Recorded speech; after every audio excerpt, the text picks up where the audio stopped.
Gloire au Seigneur. Alléluia. Ok, nous allons préparer nos épées.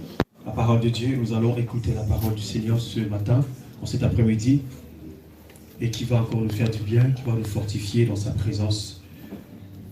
Nous allons ouvrir les Écritures dans Luc, chapitre 17, le 34e verset au 35e verset. Alléluia.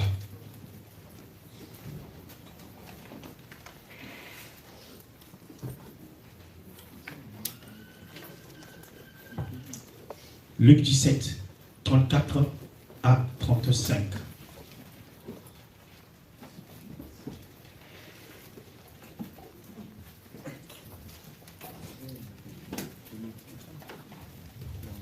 On va se disposer et écouter la parole du Seigneur. Luc chapitre 17, à partir du verset 34 à 37. J'ai la parole du Seigneur avec respect. Je vous le dis en cette nuit-là, de deux personnes qui seront dans un même lit, l'une sera prise et l'autre laissée.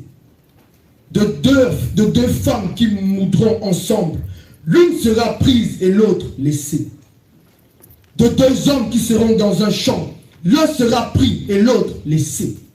Amen. Les disciples lui dirent, où serait-ce, Seigneur? Et il répondit, où sera le corps, là s'assembleront les êtres. Amen. Dans ce passage, on nous dit cette nuit-là, on parle d'une nuit. Et vous allez remarquer que quand on parle de la nuit, on dit que deux personnes seront dans un lit. Ça, c'est normal. La nuit, les gens dorment. Il n'y a pas de problème. Et on parle aussi que pendant la nuit, deux femmes peuvent moudre. C'est possible. Peuvent moudre aussi pendant la nuit. Mais ce qui est bizarre, est-ce que vous avez déjà entendu quelqu'un faire le chant la nuit? La nuit, toi, tu vois, tu es dans le champ. Alléluia. Amen. En tout cas, moi, bon, sauf exception, hein, je n'ai jamais vu quelqu'un faire le chant la nuit. Ça existe? Oui. Ah bon? Ça existe? La nuit? Le chant? Tu vas labourer la nuit? Non, le champ, on travaille dans les champs là. Tu travailles dans le champ la nuit? Bah oui. Ça existe. En campagne, ça existe. La nuit? Oui. En plein 2 heures. On est à 23 heures. Toi, tu es en train de labourer. Encore de la brûlure, ça existe. Ça n'existe pas. Moi, en Afrique. Bon, je sais qu'en Europe, c'est pas possible. Peut-être en Europe, non, ça se fait pas. Le champ, c'est tôt le matin. C'est le matin, ça se fait. La nuit, non. Donc, ici, il ne s'agit pas de la nuit dont tu es en train de t'imaginer. Ah non. Cette nuit-là, ce n'est pas la nuit dont tu penses là. Non. C'est une nuit particulière. Alléluia. Gloire au Seigneur. Le chant, pour la plupart des temps, il ne fait pas la nuit.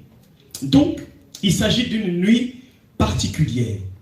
Donc, on va définir de quelle nuit il s'agit et nous allons nous appesantir sur le chant. Le lit, on appellera peut-être une autre fois, moudre une autre fois, mais on va axer notre méditation sur le chant.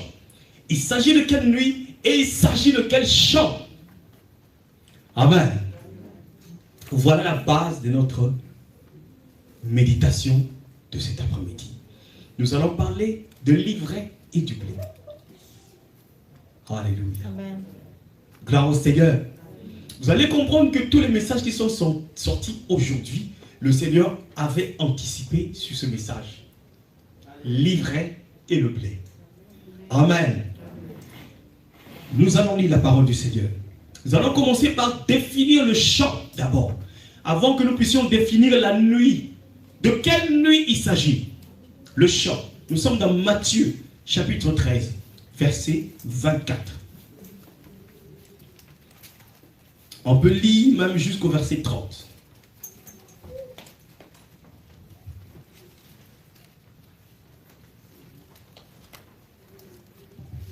Matthieu 13, chapitre 24, au verset 30. Je lis la parole du Seigneur avec respect. Il leur proposa une autre parabole. Et il dit, le royaume des cieux est semblable à un homme qui a semé une bonne semence dans son champ. Mais, pendant que les gens dormaient, son ennemi vint, sema de l'ivraie parmi le blé et s'en alla. Lorsque l'herbe eut poussé et donné un fruit, l'ivraie parut aussi. Les serviteurs du maître de la maison vinrent lui dire, Seigneur, n'as-tu pas semé une bonne semence dans ton champ? D'où vient donc qu'il y a de l'ivraie? Et il répondit, c'est un ennemi qui a fait cela. Et les serviteurs lui dirent, veux-tu que nous allions l'arracher? Non, dit-il, de peur qu'en arrachant l'ivraie, vous ne déraciniez en même temps le blé. Laissons croître ensemble l'un et l'autre jusqu'à la moisson. Et à l'époque de la moisson, je dirais au moissonneur, arrachez d'abord l'ivraie et liez-la en gerbes pour la brûler, mais amassez le blé dans mon grenier. Verset 37. Il répondit, celui qui sème la bonne semence, c'est le Fils de l'homme. Le champ, c'est le monde. La bonne semence, ce sont les fils du royaume. L'ivraie, ce sont les fils du malin. L'ennemi qui l'a semé, c'est le diable. La moisson, c'est la fin du monde. Les moissonneurs, ce sont les anges. Or, comme on arrache l'ivraie et qu'on la jette au feu, il en sera de même à la fin du monde. Amen. Donc nous définissons le champ, c'est le monde. Là où le Seigneur relâche la semence. Alléluia. Amen. Il relâche le blé. Mais lorsque lui plante, pendant un moment, l'ennemi vient pour planter aussi quelque chose. Donc le champ, c'est la définition du monde. Le champ peut définir beaucoup de choses. Nous allons voir, dans beaucoup de points de vue, nous allons parler du champ. Mais pour le premier point de vue, nous voulons d'abord fixer pour dire que la bonne parole, c'est la parole du Seigneur. Le blé, ça tombe sur la terre. Mais l'ennemi, à côté de cette parole, il vient mettre l'ivraie. C'est sa sémence. Alléluia. Le blé, ceux qui reçoivent la bonne parole, ce sont les fils du royaume, qui sont dans le champ de Dieu. C'est ça le blé. L'ivraie, ce sont les fils du malin. Donc, on pose déjà le fondement à ce niveau du champ pour cette première partie de la méditation. Maintenant, focalisons-nous sur la nuit. Parce qu'on parle de la nuit. En ces jours-là, en cette nuit-là, pendant que le maître aura fait le travail dans le champ, c'est la finalité qui va définir. Quand il y aura la moisson, c'est la fin. Alléluia. Lui viendra pour récupérer les blés et l'ivraie, le fils du malin, seront jetés dans le feu. Amen. Mais de quelle nuit il s'agit? Cette nuit-là, où de deux qui seront dans le champ. Dans le champ, il y aura l'ivraie. Dans le champ, il y aura le blé. Mais le maître viendra chercher le blé. Mais quelle nuit? Parce que le champ, pendant la nuit, on ne fait pas le champ. Gloire au Seigneur. Nous allons lire la parole du Seigneur. La Bible déclare dans Romains chapitre 13, verset 12. Et quelqu'un d'autre prépare Genèse chapitre 1er, verset 1er.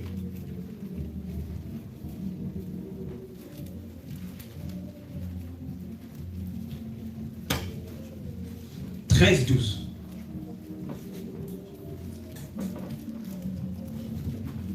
J'ai lu au nom de Jésus-Christ de Nazareth. Amen. Romains 13, verset 12. Il dit ceci. La nuit avancée, le jour approche. Dépouillons-nous donc des œuvres des ténèbres et revêtons les armes. Revêtons les armes de la lumière. Amen. La nuit est très avancée. Le jour approche. Alléluia. N'oublions pas que Jésus-Christ est l'étoile brillante du matin. La nuit est très avancée. Le jour approche. Alléluia.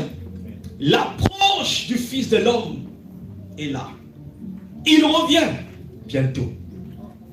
Lui qui est l'étoile brillante du matin. Donc nous sommes dans une période où la nuit est très avancée et le maître vient bientôt. Amen. Nous sommes dans Genèse chapitre 1er. Je lis au nom de Jésus-Christ de Nazareth. Au commencement, Dieu créa les cieux et la terre. La terre était informe et vide. Il y avait des ténèbres sur la surface de l'abîme. L'Esprit de Dieu se mouvait au-dessus des eaux. Point. La terre était informe et vide. Il y avait des ténèbres sur la surface de l'abîme. L'Esprit de Dieu s'est mouvé au-dessus des eaux. Pendant que l'Esprit de Dieu s'est meut au-dessus des eaux, il y avait des ténèbres. Amen. Nous savons tous que l'Esprit de Dieu, c'est Dieu. Or, Dieu est un feu. Lorsque l'Esprit de Dieu se met au-dessus des eaux, automatiquement, selon la loi physique, il y a évaporation.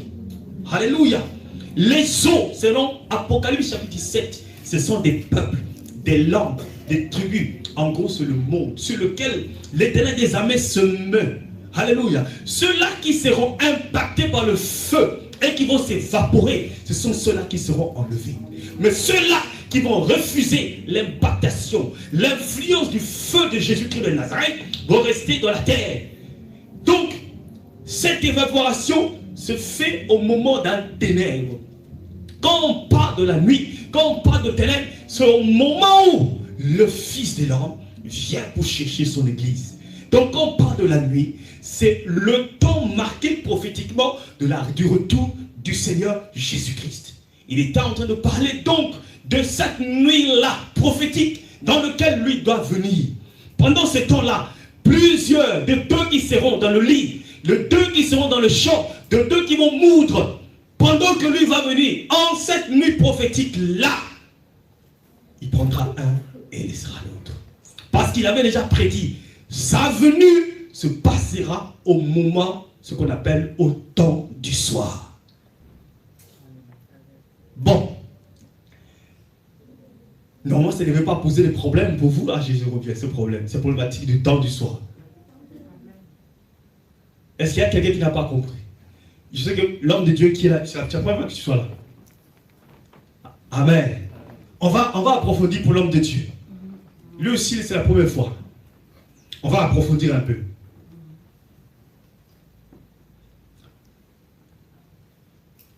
En vérité, le Seigneur dira, lorsqu'il y avait des vierges sages et des vierges folles, qui se préparaient à sa venue, il y a un inconnu qui dit, voici l'époux, au milieu de la nuit. Voici l'époux. La nuit dont on parle, ce n'est pas la nuit dont tu t'imagines Chronos. Non, c'est une nuit prophétique. C'est un temps prophétique. Alléluia. Au milieu de la nuit. Au milieu de la nuit, c'est genre aux environs de minuit. Au milieu de la nuit. C'est à ce temps-là prophétique. Maintenant, le Seigneur Jésus-Christ, à la fête de Cana, dans Jean chapitre 2, il dit, 3 jours après, il eut des noces à Cana. Les noces vont se faire 3 jours après. Amen. Or, les noces, c'est la prophétie de la rencontre de l'époux avec l'épouse. Nous sommes l'épouse, et lui, il est l'époux. C'est dans cette époque, 3 jours après, que l'époux rencontrera l'épouse. 3 jours après. Amen. Maintenant, vous allez vous rendre compte que le 3 jours après correspond à minuit prophétiquement. Pourquoi? Jésus-Christ, d'une façon chronos, est né à l'an 0. Nous sommes à l'an 2023. Or, pour Dieu, psaume 90, un jour est comme 1000 ans. 2000 ans, c'est 2 jours. Donc, nous sommes déjà en 2023. Nous sommes déjà au 3e jour. Déjà en plein 3e jour. Or, le Seigneur Jésus-Christ c'est 3 jours après qu'il doit avoir les noces de Cana. Donc nous sommes déjà en plein dedans. Il vient anytime. Il le prophétisait déjà. Ok. Pour approfondir, un jour est comme 1000 ans, et 1000 ans comme une veille de la nuit. Amen. Oh, la première veille de la nuit, c'est entre 18h et 21h. Première veille. Deuxième veille, 21h, minuit. Troisième veille, c'est de minuit, 3h. Ça veut dire que quand il dit, il vient le 3e jour pour chercher où épouser son église, donc il vient à partir de minuit, prophétiquement. Quand on parlait que l'époux rencontre l'épouse à minuit, on parlait d'une rencontre au milieu de la nuit prophétique qui correspond à la 3e veille de la nuit, qui correspond au 3e jour. Alléluia. Bon, c'est un peu flou, mais retenez ça comme ça. Gloire au Seigneur. Amen. Parce qu'on en a déjà parlé, c'est pourquoi je suis passé rapidement. Mais la réalité, c'est que nous sommes en plein milieu du temps de la fin, dans lequel le Seigneur Jésus-Christ doit venir. C'est de ça qu'il s'agit. Et ce temps de la fin, c'est ce qu'on appelle le temps du soir, au milieu de la nuit. Nous sommes déjà en plein dedans. Nous sommes dans un moment de rattrapage où le Seigneur n'attend que toi, parce que tu n'es pas prêt. C'est pourquoi il ne vient pas. Parce que s'il vient, parce que tu as encore des livrets en toi. Tu vois un peu, non? C'est un peu clair? Même si on est allé dans plusieurs sens prophétiques, mais le sens est que tu as compris que nous sommes dans un temps où le Seigneur doit venir. C'est ça le plus important. Cette nuit-là, c'est la nuit dans laquelle tu dois te préparer pour te sortir et aller pour Canaan. N'oublie pas que le peuple d'Israël est sorti d'Égypte la même nuit où ils ont célébré la Pâque. Ils sont sortis de l'Égypte pour aller vers Canaan. Or, Canaan, c'est la prophétie de la Nouvelle Jérusalem. Et l'Égypte, c'est la prophétie du monde. Donc, lorsque tu célèbres la Pâque, tu es en train de prophétiser ton enlèvement. La nuit là, où le peuple a célébré la Pâque. Alléluia. C'est la même nuit ils sont sortis. Donc, quand tu es en train de célébrer la Pâque, tu es en train de célébrer ton départ pour le ciel. Amen. C'était une introduction pour poser les bases. Alléluia. Gloire au Seigneur Jésus. Amen, amen. Le blé, c'est le seul fils du royaume. Et l'ivraie, c'est le seul fils du malin. Nous allons nous donner l'exemple d'un fils du malin. Nous sommes dans 1 Jean chapitre 3. Verset 12. Donc sois posé. Même si pour l'instant, ça semble un petit peu dépasser l'entendement, on a l'occasion de parler calmement un peu plus tard. Alléluia. Mais tu es au bon endroit pour comprendre. C'est maintenant même Jésus revient. C'est ça Jésus revient. On parle de Jésus revient même. Amen. Alléluia. Ça là, tu ne vas pas écouter ça ici. Ça, c'est ce que je suis en train de dire là. Non. Tu ne vas pas écouter ça ici. Ça. Amen. Gloire au Seigneur. Amen. On y va en Dieu. J'ai lu au nom de Jésus-Christ de Nazareth.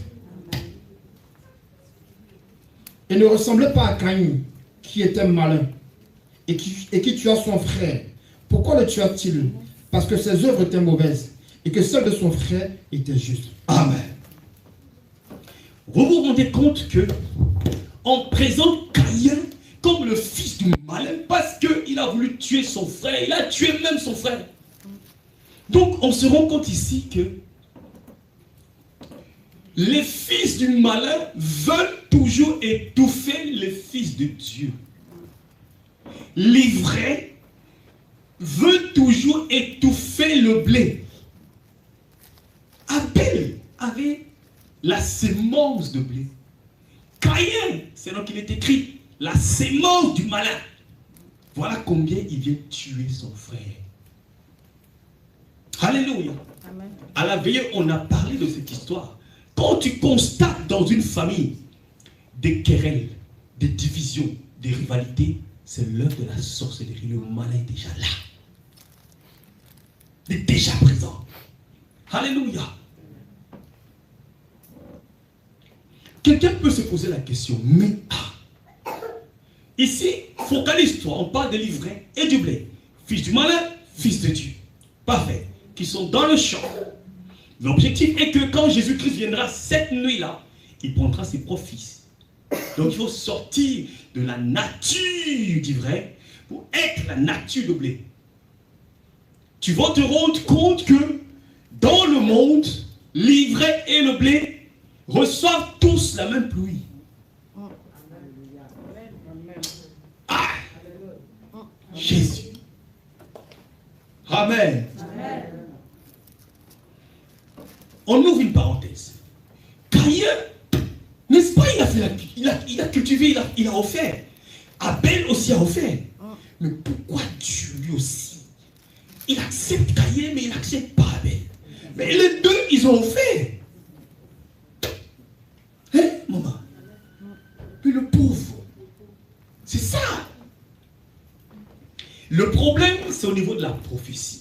Quand tu lis les Écritures, il ne faut pas rester au niveau de la lettre, mais dans la révélation prophétique. Qu'est-ce que Dieu veut faire passer comme message? Regarde bien. Caïn, lui, c'est le produit de la terre qui vient offrir à Dieu.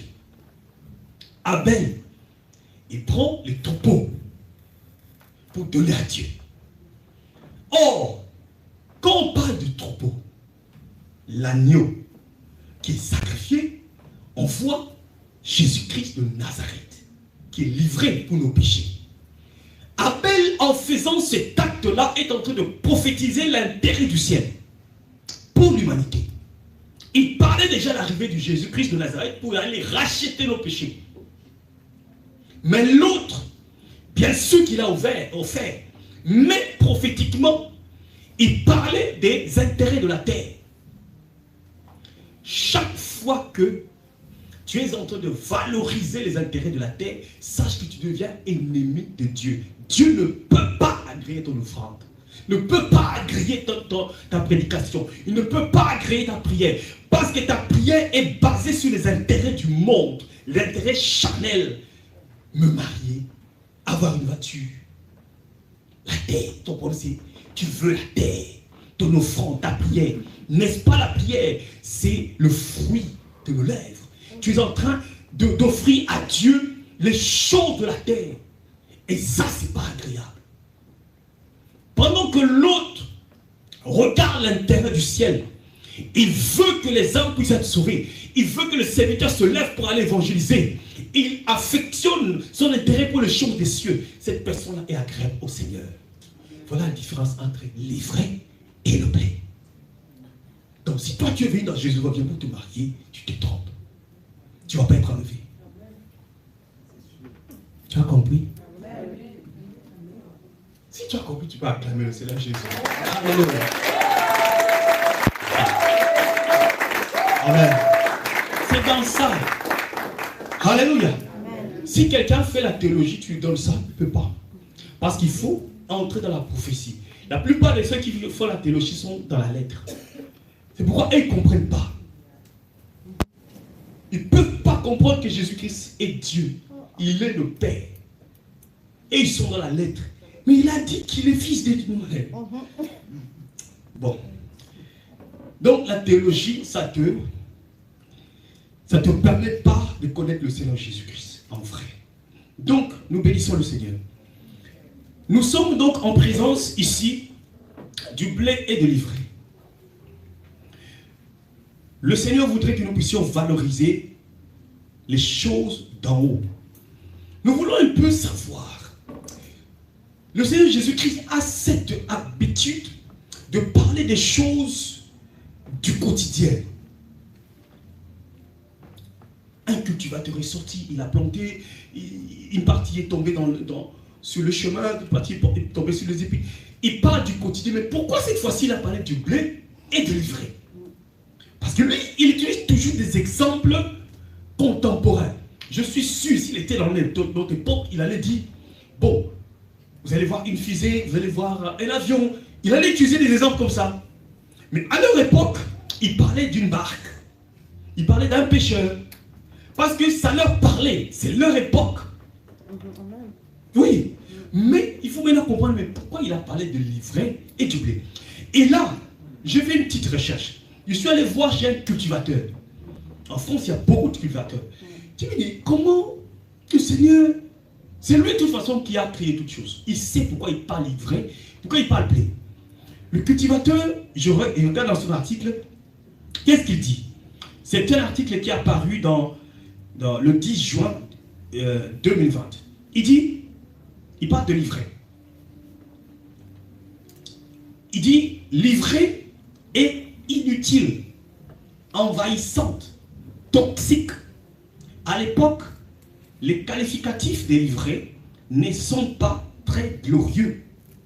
Pourtant, ce n'est pas uniquement à la plante qu'il faut reprocher l'origine de cette mauvaise réputation, mais aussi aux champignons qui l'accompagnent.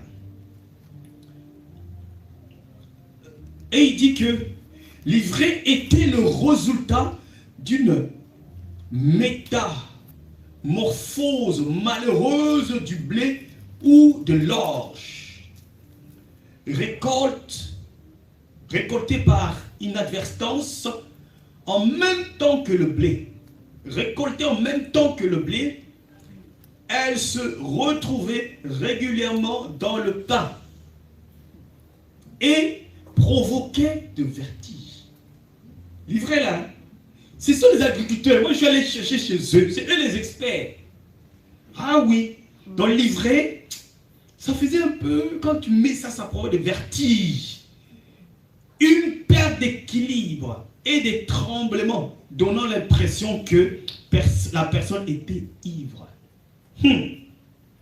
Ouais, le maître, quand il parle de l'ivraie et du blé, il sait pourquoi. Alléluia. Donc nous comprenons, nous allons prendre quelques éléments de l'ivraie avec le blé. Si vous regardez sur Internet, je crois que Gabriel est là, elle pourra regarder le blé et l'ivraie sur Internet. Ça se ressemble. Il y a une ressemblance. Et ça grandit quasiment au même moment. Amen. L'ivraie et le blé croient au même moment. Ils croient dans le champ au même moment. Ils sont ensemble. Pourquoi? Parce qu'ils reçoivent la même ressource. Le cultivateur, il vient, il met de l'eau. Il met des engrais. Eux tous sont fournis par l'eau. Alléluia. Amen. Or, nous savons que quand on parle de l'eau, c'est là qu'il est écrit, la pluie de l'arrière-saison. C'est la prophétie du Saint-Esprit dans Joël.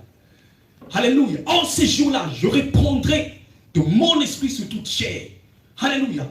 On va cherche un peu ce verset. Il s'agit de la pluie, de l'avant et de l'arrière-saison. Donc quand on parle de la pluie, quand le cultivateur jetait la pluie, c'est la prophétie du Saint-Esprit. Nous sommes dans le champ de Dieu. Joël, regarde un peu. Oui. Joël 3.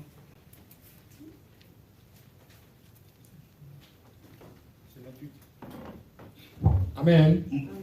Commence un peu là où on parle de la pluie de l'arrière. Amen. Un peu plus haut, je crois. Un peu plus haut, vers le 27. Qu'est-ce qu'on dit là?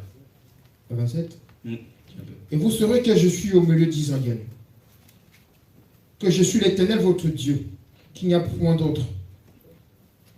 Oui, continue. Qu'il n'y a point d'autre. Et mon peuple ne sera plus jamais dans la confusion. Après ces jours-là, je reprendrai mon esprit sur toute chair.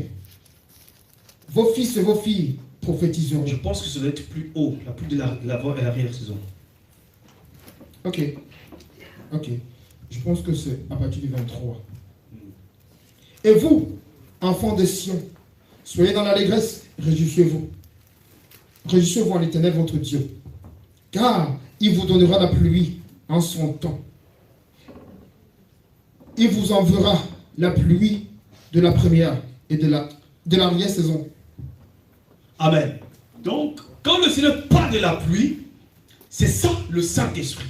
Il va déverser. Et l'apôtre Paul dira dans Acte 2, quand il voit les gens remplis du Saint-Esprit, il dit non, ne vous inquiétez pas.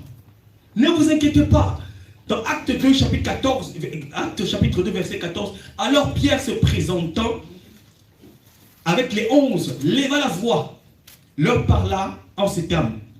Hommes juifs, vous tous qui séjournez à Jérusalem, sachez ceci. Prêtez l'oreille à mes paroles. Ces gens ne sont pas ivres, non, comme vous le supposez, car c'est la 3e heure du jour. Mais c'est ici ce qui a été dit par le prophète Joël. Ce qu'il a lu là. Donc, l'apôtre Paul dit, ah, souvenez-vous ce que Joël avait dit. Qu'est-ce qu'il avait dit? Dans les derniers jours, Dieu répandra de son esprit. Donc, quand le prophète Joël parlait de la pluie, il parlait du Saint-Esprit. Donc, quand le cultivateur vient cultiver et répandre la pluie sur le blé, sur le vrai, c'est pour que tout le monde était assaisonné de la grâce de Dieu, du Saint-Esprit, de la faveur. Tout le monde. Mais le problème, les vrais, lui, ne changent pas. Ah non. Malgré tout, l'Esprit de Dieu se met au-dessus du sous. Les uns sont évaporés, les uns changent, mais l'ivraie, lui, ne change pas. C'est là le problème. Amen. C'est ça la difficulté. Alléluia. Malgré ayant la même bénédiction, et ça dans toutes ces choses, et c'est ça qui fait la nature des enfants du malin. Deuxième point, lorsqu'on compare le blé et l'ivraie, nous sommes toujours dans le blé et l'ivraie. Il y a une forte ressemblance. Tu auras l'occasion de regarder à la maison l'ivraie et le blé. Ça se ressemble. Et ça, comme nous sommes là, il est difficile de savoir qui est qui. C'est ça qui fait la force du monde de ténèbres de se dissimuler. Est-ce que vous n'avez pas entendu quand le Seigneur disait, vas-y, attention, gare à vous, vous venez ici, vous cherchez à me foutre. Amen. L'envoûtement, en vrai, ce n'est pas forcément parce que tu as le fétiche. Tu vas voir ça tout à l'heure. Mais lorsque tu as un langage de manipulation, tu envoûtes. Ah oui, ça t'étonne, hein? Ah oui. Lorsque tu as un langage de manipulation, lorsque les gens sont réunis en train de parler, toi tu ne parles pas. Tu ne parles pas. Quand la réunion finit, c'est là que toi tu appelles maintenant ton frère, tu vois, moi je voulais parler, hein. Moi je voulais parler, hein. Je ne suis pas d'accord avec le prophète, hein. C'est l'envoûtement. Tu as compris maintenant, non? C'est ça l'envoûtement. C'est de la manipulation. Amen. Amen. Gloire au Seigneur. L'ivraie. Le cultivateur dit, troisième lieu, quand quelqu'un malencontreusement mange l'ivraie, ça met un désordre dans son système digestif. Ça peut te créer des désordres. En termes de... Tu peux aller même dans le petit coin. Parce que ça te met un désordre. C'est toxique. Pour ne pas dire ça te donne la diarrhée, quoi. Parce que tu as mangé des livrets. C'est pourquoi on écarte l'ivraie. Lorsque on fait la fabrication du pain, il faut enlever l'ivraie. Parce que le blé, c'est ça qui a besoin pour faire du pain. Amen. La présence de l'ivraie, ça met les désordres dans le ventre. Ça fait que l'ivraie, alléluia, a un rôle de mettre un désordre dans la consommation des enfants de Dieu. Tenez, l'ivraie, son rôle, c'est d'étouffer. Comme Caïn a étouffé Abel. Quand il est là, ils croissent ensemble, mais il veut étouffer l'autre. Il veut se lever au-dessus et étouffer l'autre. Il a un rôle précis, fils du malin. Et son objectif, lorsqu'il est en train d'opérer dans un milieu, c'est de pouvoir relâcher des phrases, des sémences, afin de mettre l'indigestion dans la vie de quelqu'un. Quelqu'un qui a écouté religieusement une parole, mais tu te rends compte que à cause de l'ivraie qui est à ton côté, il va t'affecter une sémence. Tout ce que tu as mangé aujourd'hui, ça va passer dans les toilettes. Tu ne vas pas du tout ruminer ou retravailler cette parole, mais cette parole sera effacée. Parce qu'il a accompli son rôle. Que tout ce que tu as mangé, ça ne puisse ni te donner de la santé, ni te donner de l'embonpoint. La parole de Dieu donne de l'embonpoint dans la vie spirituelle de quelqu'un. Mais lorsque l'ivraie vient à tes côtés, tu es sûr vraiment, si tu portes le pantalon, tu arrêtes, tu l'as en fait. Ça, c'est l'ivraie. Tu vois, il vient. Il vient détruire ce que toi tu as reçu. C'est lui l'ivraie. Tu es sûr vraiment qu'en enfer, il y a un département pour ceux qui mettent le parfum. Tu ne trouves pas qu'ils exagèrent? Move on, vis ta vie. Qui t'a dit boire d'alcool, c'est un problème? C'est s'enivrer que c'est un problème. Tu peux boire. D'ailleurs, la bière, c'est quoi? On met un peu de maïs, c'est le maïs. C'est le maïs. Bois. Vis ta vie. C'est l'ivraie. Il vient détruire la nourriture que tu as mangée qui te permet d'avoir la santé. Imagine quelqu'un qui a tout le temps la diarrhée. Tu deviens comme ça. Voilà le rôle de l'ivraie. Alléluia. Les fils du malin.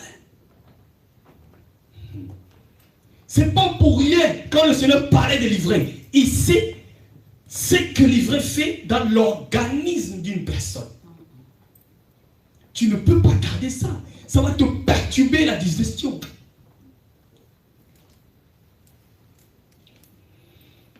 Il y a autre chose. N'est-ce pas qu'on a entendu ici? Lorsque tu manges l'ivraie, tu deviens comme quelqu'un qui a des vertiges. Ah ouais. L'ivraie qui vient et t'affecte sa sémence. C'est une guerre de sémences. Tu as reçu la bonne sémence. Mais lui vient pour t'affecter sa sémence. Tu commences à prendre des décisions. Si c'est comme ça, Jésus revient, je ne viens plus. Le vertige. Vertige. Tu ne sais plus où mettre tes pieds. Confusion. Confusion.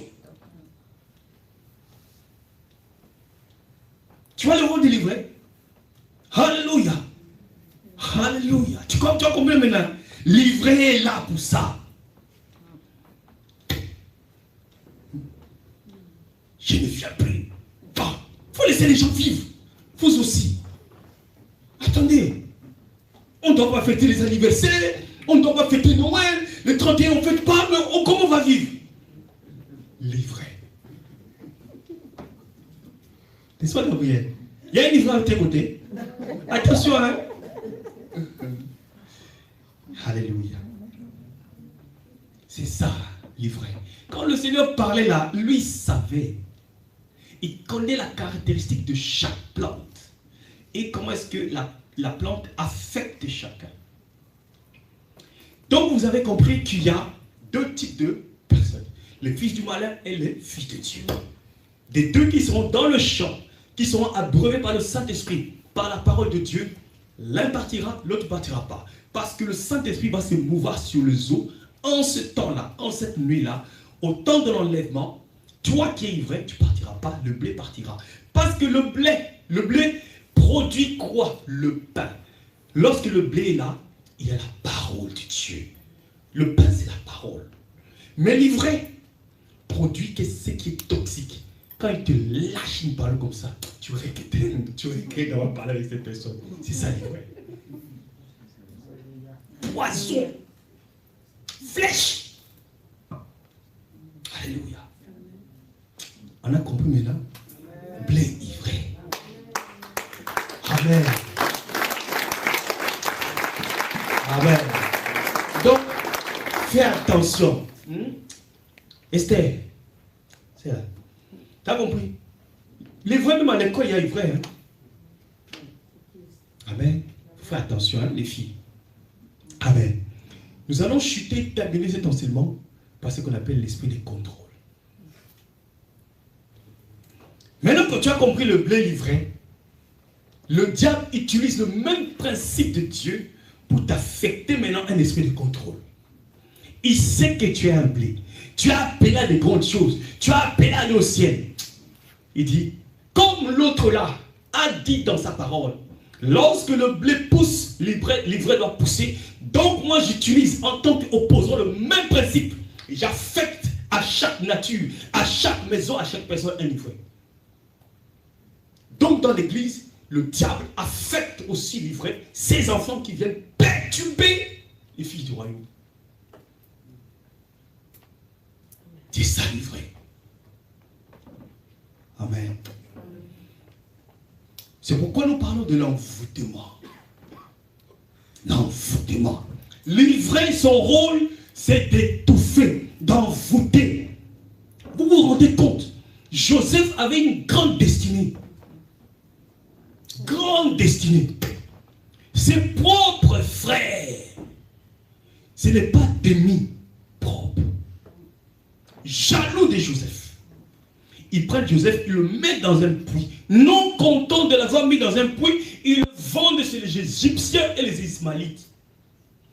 Mettre quelqu'un dans un puits, c'est chercher à étouffer son don. Qu'il meurt même. C'est ça.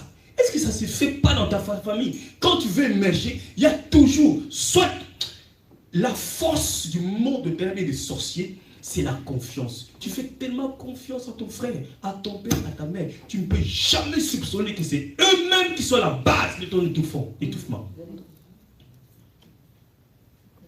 Les propres frères de Joseph, ils l'ont jeté dans le puits et ils sont assis, mangeant, buvant. Quand tu es dans le malheur, c'est là qu'ils sont contents. Et ils veulent te vendre. Chez les païens, les Ismaélites. En gros, ils s'associent pour ta destruction. Ils veulent s'associer contre toi. Alléluia. Les vrais, c'est eux. C'est ça l'envoûtement. C'est de la manipulation satanique. Ils te prennent en otage. Sache que le sorcier travaille toujours en circuit. Il travaille toujours en collaboration. Le sorcier peut envoûter toute une ville. Ils peuvent décider de lâcher une série télé. Vous allez croire que, une bonne série télé. Mais ils sont déjà envoûtés. Toute une ville regarde cette série télé et tout le monde est envoûté. Ils sortent une mode. Tout le monde porte ce monde. Vous êtes envoûtés. C'est pourquoi le Seigneur a compris que le monde de ténèbres a sorti un style de vêtements qu'on appelle jeans. Il a dit, mes enfants, vous êtes des blés. Pardon. Ne portez pas ça. Mais toi, comme tu es philosophe, comme toi tu es théologien, tu as dit, c'est écrit où? Vas-y, porte comme tu veux. Mais nous sommes des blés. Notre maître nous a dit, ne portez pas. On ne porte pas. Parce que c'est de l'envoûtement. Eux, ils l'ont préparé dans un but précis. Ils l'ont affecté un but. Ils ont affecté une orientation satanique de telle sorte que quiconque porte les jeans est perturbé par l'esprit qui amène le jeans. La rébellion. Tout ça. Alléluia. C'est ça. Donc le blé a toujours l'oreille vers le ciel. Mais l'ivraie, lui, c'est les choses de la terre.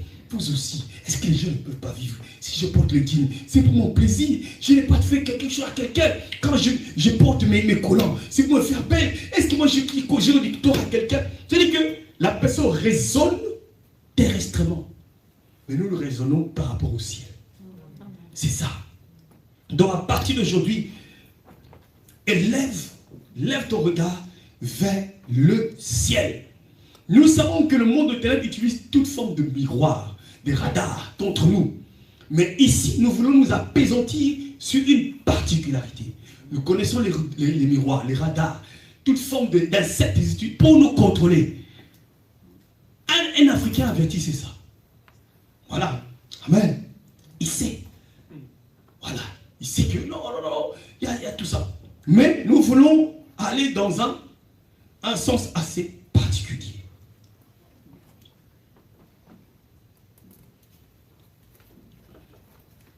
Nous avions dit que le champ, à l'introduction quand on a parlé du blé et du livret, le champ c'était le monde.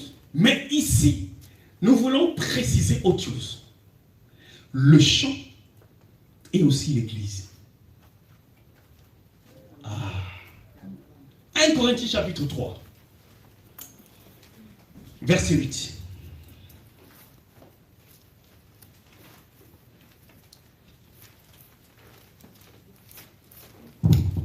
Amen. 8 à 9. Je lis au nom de Jésus-Christ de Nazareth. Celui qui plante et celui qui arrose sont égaux. Et chacun recevra sa propre récompense selon son propre travail. Car nous sommes ouvriers avec Dieu. Vous êtes le champ de Dieu, l'édifice de Dieu. Amen. Donc, quand on parle de champ, c'est toi, c'est l'église. Parce que tu es l'église, toi-même, quand tu es là. Quand on parle de champ, donc maintenant, contextualisons cette histoire du blé et des livrets dans l'église, maintenant. Là, nous avons parlé du monde en général. On a compris qu'en tant que chrétiens, nous devons nous démarquer, nous devons faire attention, il n'y a pas de problème. Mais nous sommes maintenant dans l'église. Nous avons compris que l'ivraie cause des problèmes d'indigestion dans l'estomac. Et l'ivraie cause des problèmes aussi d'ivresse. On a bien compris cela. Au-delà de la ressemblance, au-delà de la recherche de pouvoir étouffer, maintenant, si la première particularité de l'ivraie, c'est être toxique et poser des problèmes dans l'indigestion, ça veut dire que tout animal qui mange des livrets ne pourra jamais ruminer parce que ça va passer dans les toilettes. L'ivraie, c'est toxique. Je vais attirer votre attention. Si quelqu'un dort, il faut réveiller. Parce que là, on va rentrer dans la prophétie. Amen. Alléluia. Tu ne peux pas, l'animal ne peut pas ruminer. Tu ne peux pas digérer ta nourriture. Ça passe directement à zéro. Maintenant, on va voir quelque chose dans Lévitique, chapitre 11. Verset 2. On peut aller même jusqu'au verset 6.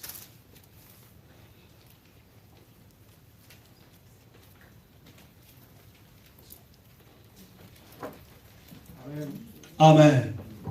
J'ai lu le nom de Jésus-Christ de Nazareth. Est-ce que jusque-là, ça va? Ça ouvre les yeux. Axel, c'est bon. À l'école, c'est bon, hein? Ok, il faut ouvrir les yeux.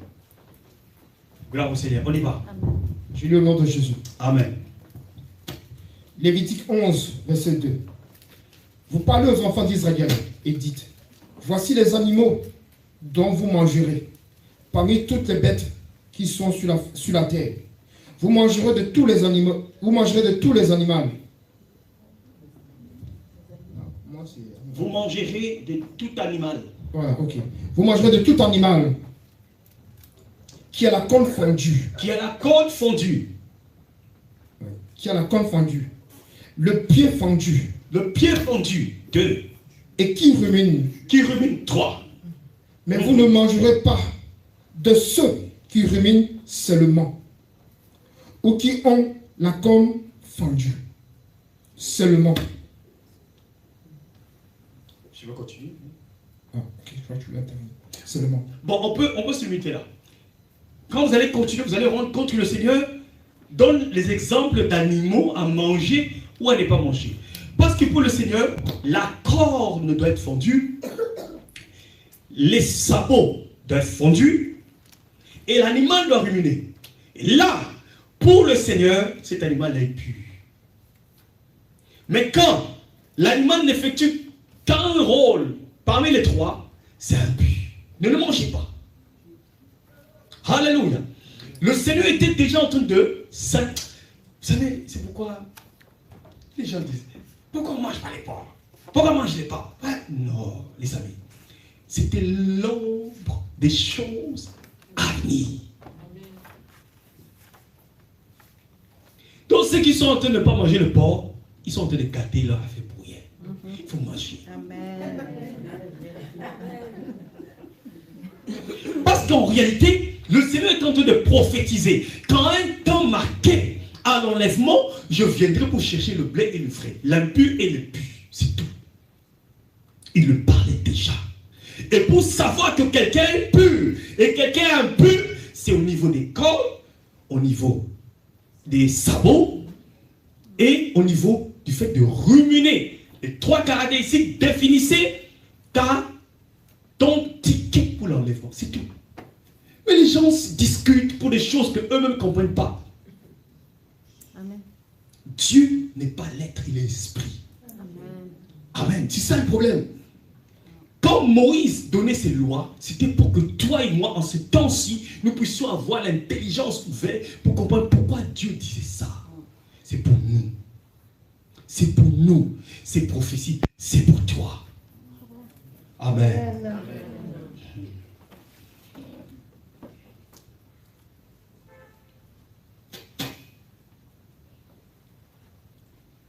Corne fondue. Je suis dans 1 Roi chapitre 1er verset 39.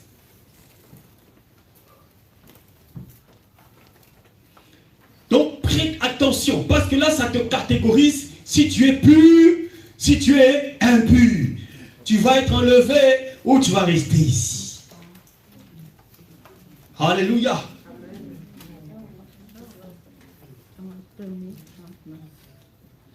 Un Roi chapitre 1er verset 39.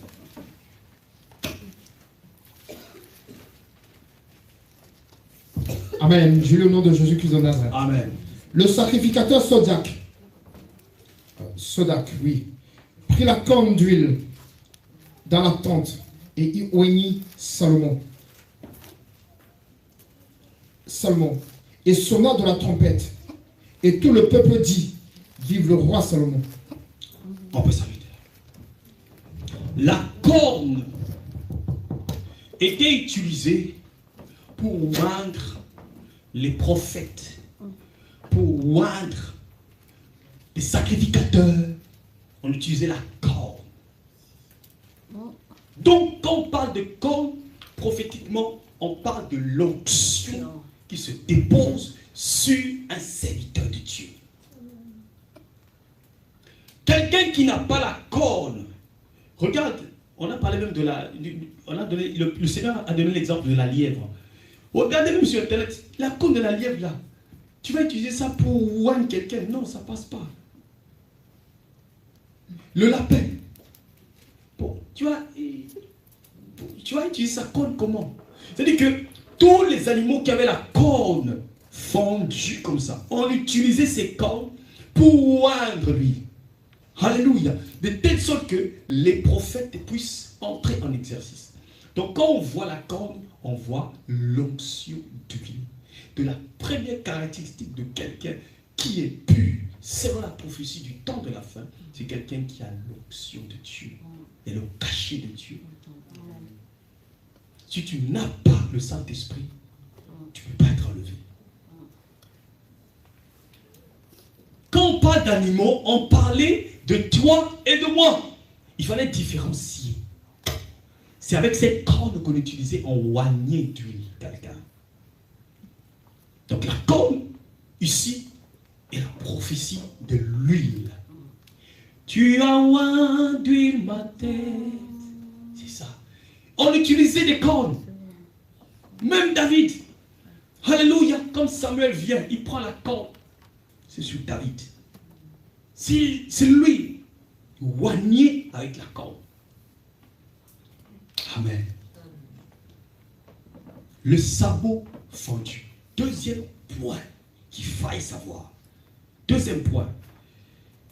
Le sabot fendu. Je fais une petite recherche pour savoir exactement auprès des agriculteurs, ceux-là qui connaissent. Ils disent, quand le sabot est fendu, en plus d'aider les animaux à marcher sur des terrains accidentés, voilà, terrain accidenté, les sabots fendus possèdent également un certain nombre d'avantages. Le sabot fendu renvoie pour sa part à l'action. Les animaux qui ont des sabots fendus marquent le sol de manière significative. C'est-à-dire que leur marche est une marche d'assurance. Parce qu'ils ont des sabots qui sont fondus. Vous aurez l'occasion de regarder sur Internet, tapez sabot fondu, regardez l'image d'un animal qui a les sabots fondus. Lorsque la marche est significative, elle est imposante, elle est avec assurance, sans problème, par rapport à un animal qui n'a pas de sabots fondus. Alléluia. Amen. Gloire au Seigneur.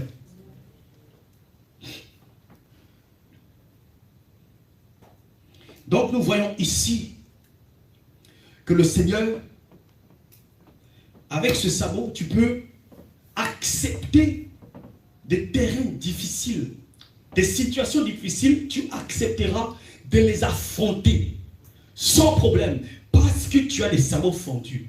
Là où le Seigneur t'amènera, Israël, même dans le désert, même dans les montagnes, même dans les rochers, parce que tu as les sabots fendus, tu ne peux pas du tout lâcher prise. Parce que le royaume des cieux appartient aux violents. Quelqu'un qui se laisse aller dans les endroits difficiles par le Seigneur, c'est quelqu'un qui se laisse forger. Parce que le Seigneur travaille la vie de quelqu'un à travers les situations, les difficultés, les circonstances. C'est dans ça que le Seigneur te travaille. Mais quelqu'un qui a les sabots qui ne sont pas fondus, il dit, ah, moi là, j'en pas. Ah, ça c'est pour les prophètes. Benjamin, ça c'est pour l'évangéliste. Eux, ils peuvent aller un peu plus loin. Moi, je me contente.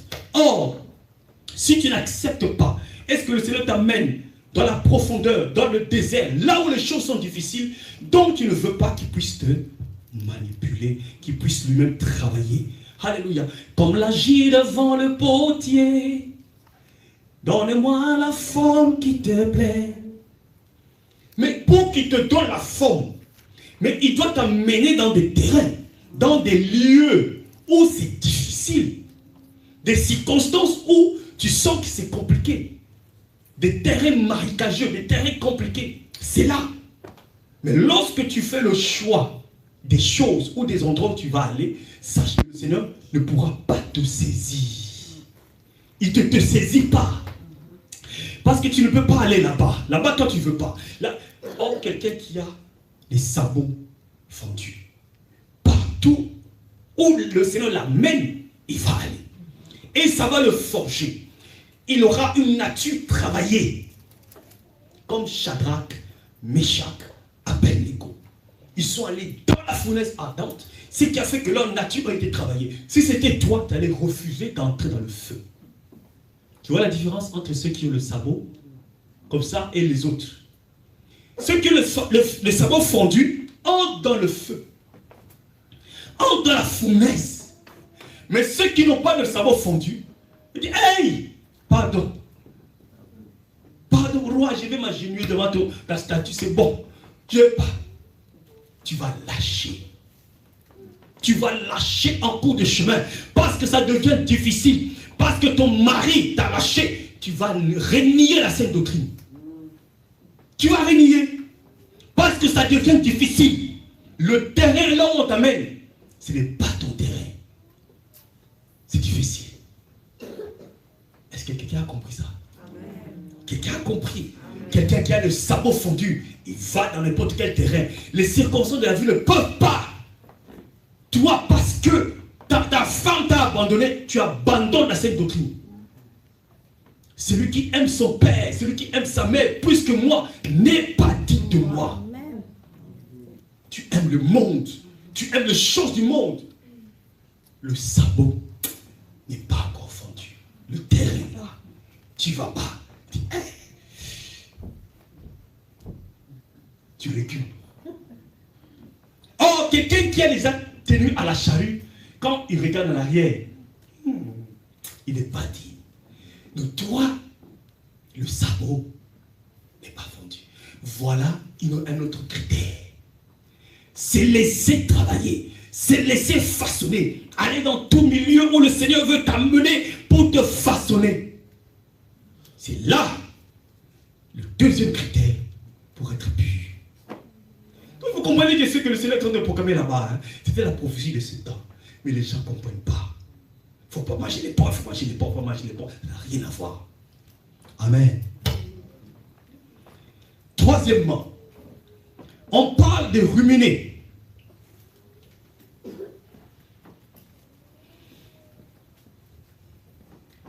Ruminer, c'est mâcher de nouveau les aliments revenus dans l'estomac. C'est-à-dire que tu rumines quelque chose. Il y a des animaux qui font ça. Il a mangé, il le remet encore dans l'estomac pour manger encore. Je ne sais pas, il y a des animaux qui font ça. Est-ce que la chèvre fait ça? Le mouton. Le mouton. Mouton, ok. Voilà. Donc il y a des animaux qui font ça.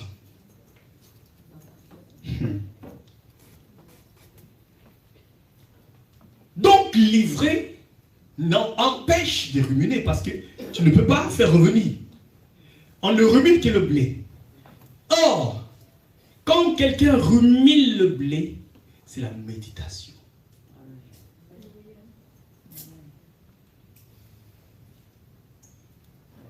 La parole de Dieu.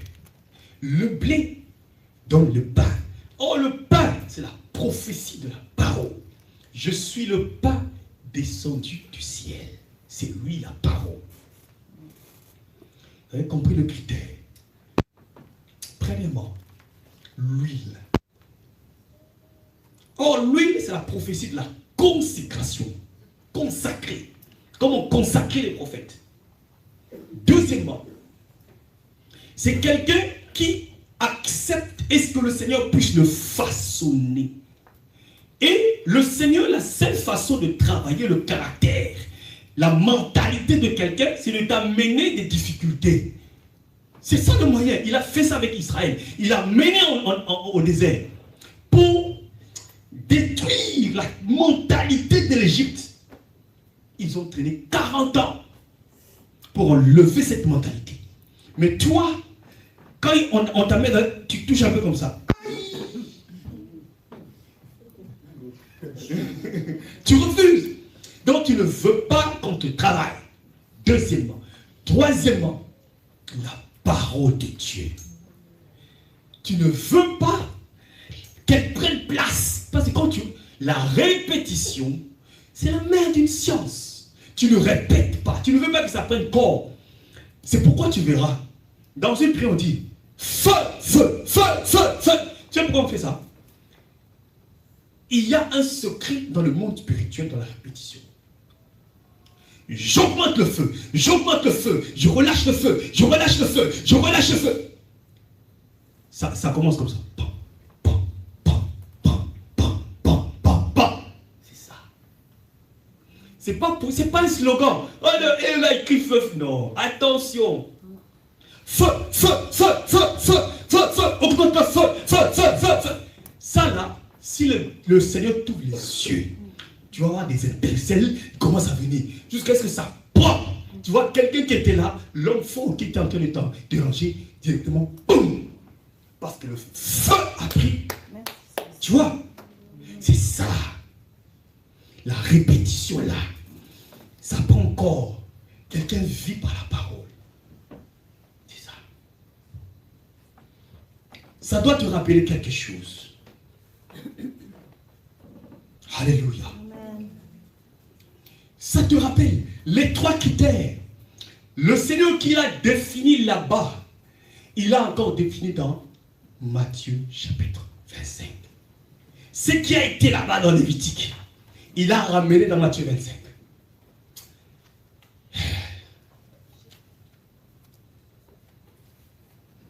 Matthieu 25. Oui, on peut lire Homme de Dieu. À partir du premier verset. À partir du premier 14. Premier verset. Matthieu 25.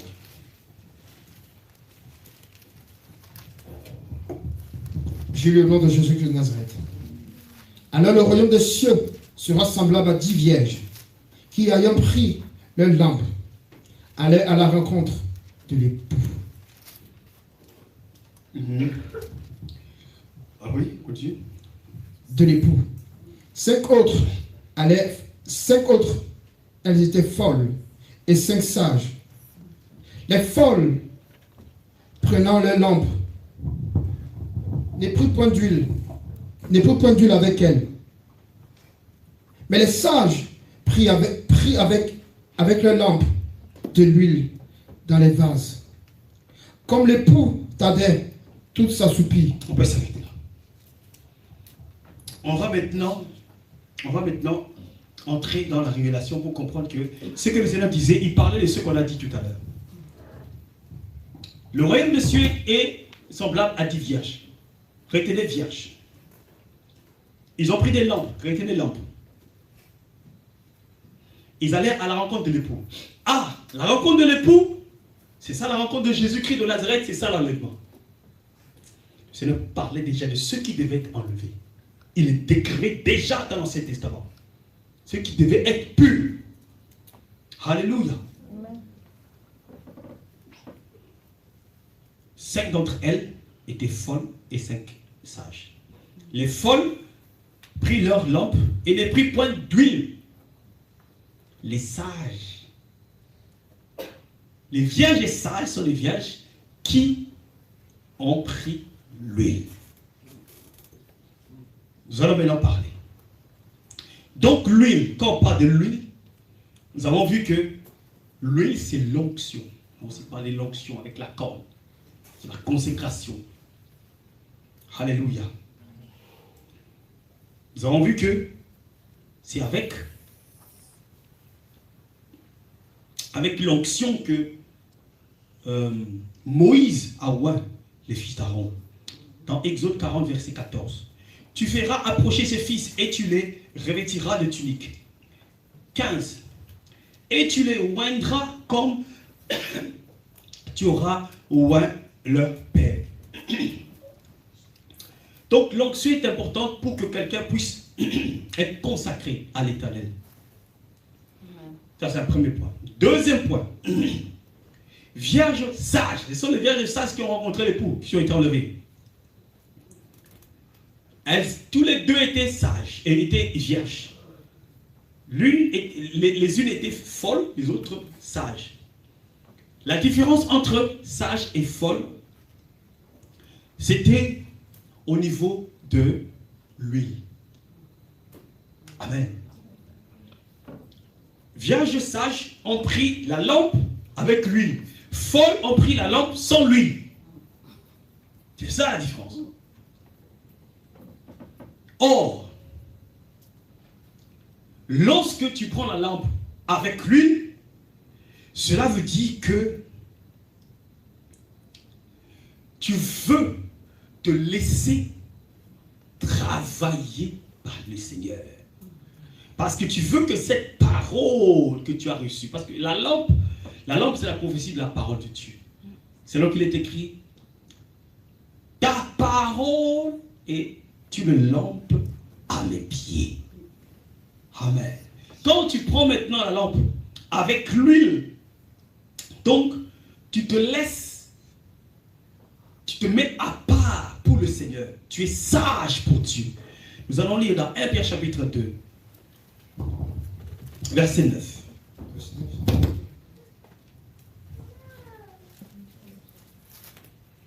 Je peux lire pour vous.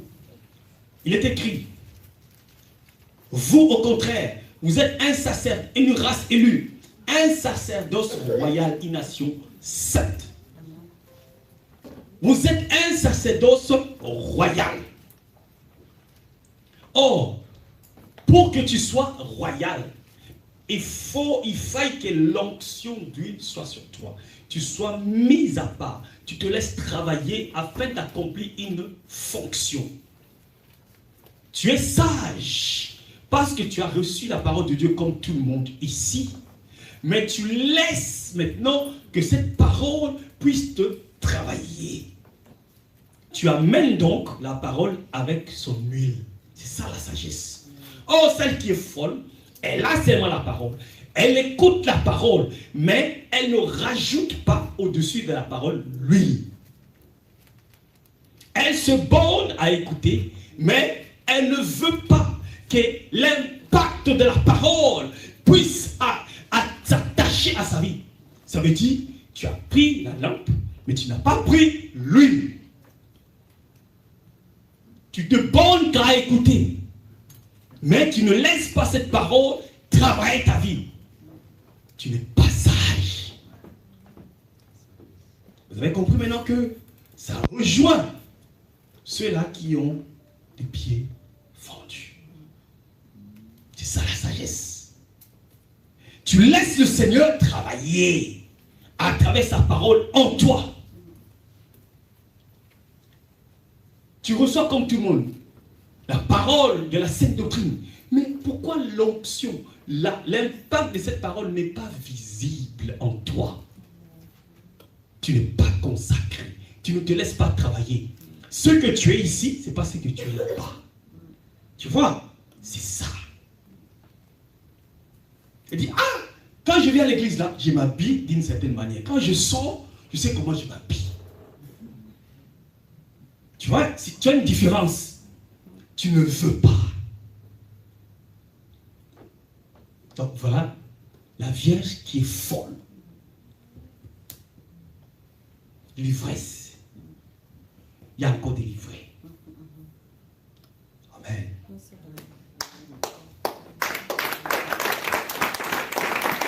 Alléluia. Troisième lieu. Elles ont aussi toute la lampe. C'est-à-dire que c'est la parole de Dieu qui est reversée sur tout le monde. Le Seigneur déverse sa bénédiction à travers sa parole sur tout un chacun. Les trois critères sont là. Les sages ont rempli les trois critères. Parce que, un, elles ont l'huile, qui est la consécration. Deux, elles ont la lampe accompagnée d'huile. Qui les différencie? Parce que nous sommes tous ici des vierges, appelés à rencontrer l'époux. Mais il y a des sages et des folles. Les sages, c'est ceux-là qui se laissent travailler, et les folles, non. Et en troisième lieu, comme tout le monde, on a tous la parole de Dieu qui est relâchée dans la vie de chacun. Dieu relâche de manière équitable sa parole à tous. C'est maintenant ta manière de capitaliser cette parole qui te différencie si tu es folle ou tu es sage. Amen. Voilà les problèmes. Maintenant, vous avez compris les animaux purs et les animaux impurs, l'ivraie et le blé. Amen. Et l'ivraie et le blé, nous avons expliqué que le Seigneur avait déjà prophétisé le fait de ruminer, le fait d'avoir des cordes, tout ça, afin que nous comprenions sincèrement, quand on est blé, c'est pour avoir les cornes fondues, avoir les pieds fourchus et pouvoir ruminer. Et ce n'est que le blé qui permet de ruminer. L'ivraie ne permet pas de ruminer. Vous voyez, c'est très important de le savoir. Maintenant, quand on parle de l'esprit des contrôles, nous avons compris que le chant, c'est aussi l'église. L'esprit des contrôles, ce sont justement l'objectif que le diable utilise pour pouvoir étouffer les enfants de Dieu. Gloire au Seigneur. Afin que les enfants de Dieu ne puissent pas du tout développer avec efficacité la parole de Dieu dans leur vie. Première intervention des esprits de contrôle. Quand je parle des esprits de contrôle, ce sont les enfants du malin. Ce sont les enfants qui ont la sémence du malin. Ce sont les enfants qui ont la sémence, parce qu'il y a un problème de guerre de sémence ici. Lorsque la parole est prêchée, l'ivraie, le fils du malin, qu'est-ce qu'ils font? Ils viennent contredire cette parole. C'est ça le rôle. Contredire la parole de Dieu, afin de t'empêcher de croître. Quand ils viennent contredire, ils t'affectent l'ivraie. Automatiquement, ta marche est foutue. Automatiquement, ta consécration est foutue. Automatiquement, même, tu ne peux pas ruminer parce qu'ils t'ont affecté l'ivraie. C'est ça le rôle, le fils du malin. C'est ça l'ivraie dans l'église. C'est pourquoi quand tu viens dans l'église et que quelqu'un t'appelle pour pouvoir te donner un autre message que ce qui a été annoncé prophétiquement dans l'église, fais attention. Parce qu'il a un objectif de détruire ta consécration. Il a un objectif de détruire ta marche et ta détermination. Il a un objectif de t'empêcher de croître. Et là, tu es cloué. Tu ne peux pas être enlevé. Quand je parle des fils du malin, ça peut être ton frère qui est assis à tes côtés. Est-ce que tu as compris ça?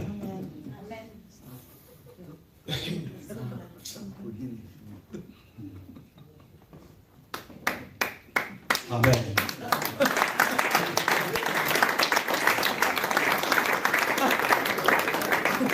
Alléluia. Donc, cela veut dire que quand le fils du malin vient, l'ivraie il vient pour te semer la confusion dans la tête. Tu deviens ivre. Confusion.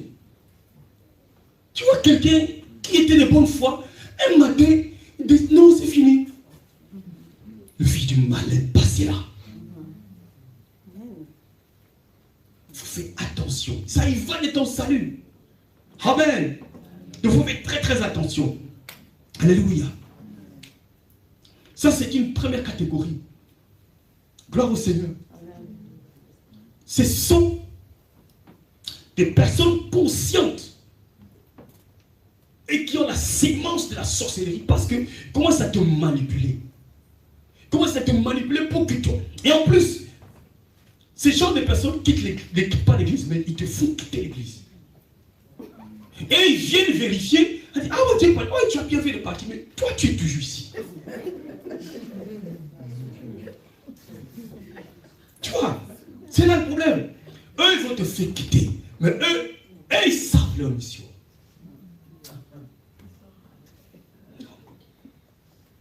Alléluia.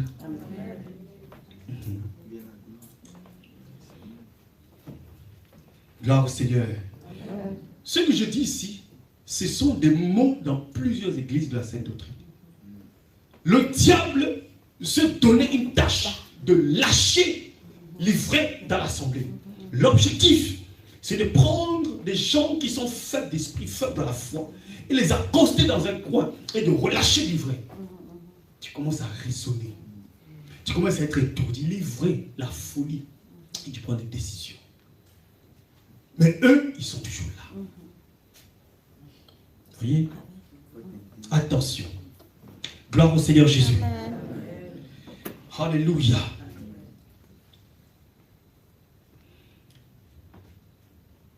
Quand on parle de la sémence, c'est aussi, peut aussi être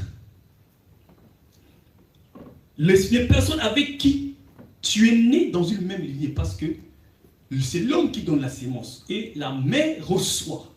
Là, on rentre dans un autre paramètre. Donc, selon qu'il est écrit dans Matthieu chapitre 10, verset 35, car je suis venu mettre la division entre l'homme et son père, entre la fille et sa mère, entre la belle-fille et sa belle-mère. Et l'homme aura pour ennemi les gens de sa maison.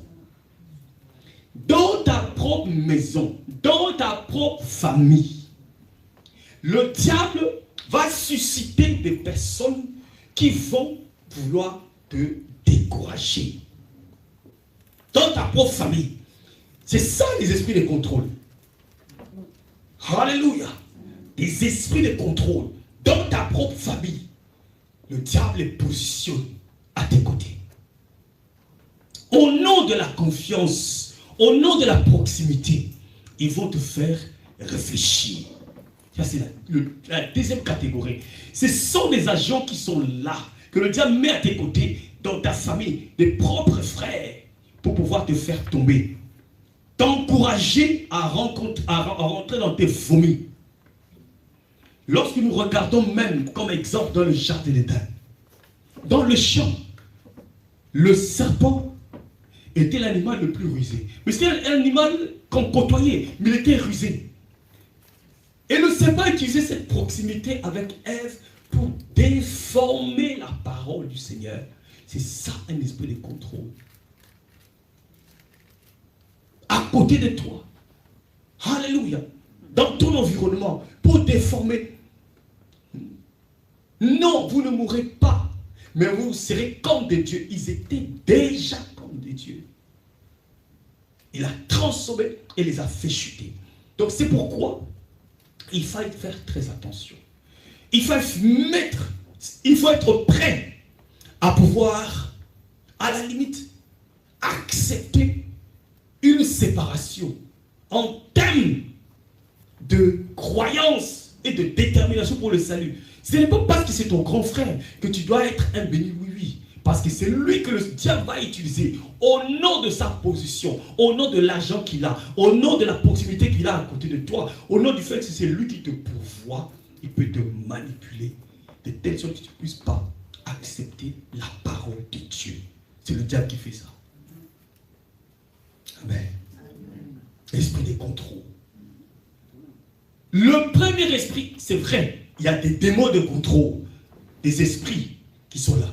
Mais moi, je voudrais attirer ton attention sur le fait que, au lieu chaque fois de regarder qu'il y a un démon qui est relâché dans les enfers, mais celui qui est à côté de toi, c'est un esprit de contrôle. Amen. C'est compris, non? C'est cette catégorie que moi je voulais qu'on puisse savoir ça. C'est vrai, le diable envoie des esprits de contrôle qui se positionnent dans les quatre coins pour avoir. Mais il n'y a pas. Vous allez voir même la plupart des témoignages, ils vont dire les esprits, les démons, ils envoient les humains pour faire des actions. Parce que l'humain a la possibilité d'entrer là où eux ne peuvent pas entrer. Au nom du fait qu'ils ont la chair, en fait. Ils peuvent entrer et peuvent se dissimuler au nom de la confiance. Eux ne peuvent pas entrer. Mais c'est pourquoi ils ont besoin des satanistes, ils ont besoin des sorciers, ils ont besoin des agents pour avoir plus d'éléments et d'efficacité. Et c'est de ça que je dis. Les fils du malin qui sont à côté de toi pour te détruire, pour te désorienter, pour te décourager, pour que tu ne puisses pas t'adonner à la parole de Dieu. Ils sont là. Amen. Amen. Est-ce qu'on a compris? Amen. Ton Père, Amen, Seigneur Jésus.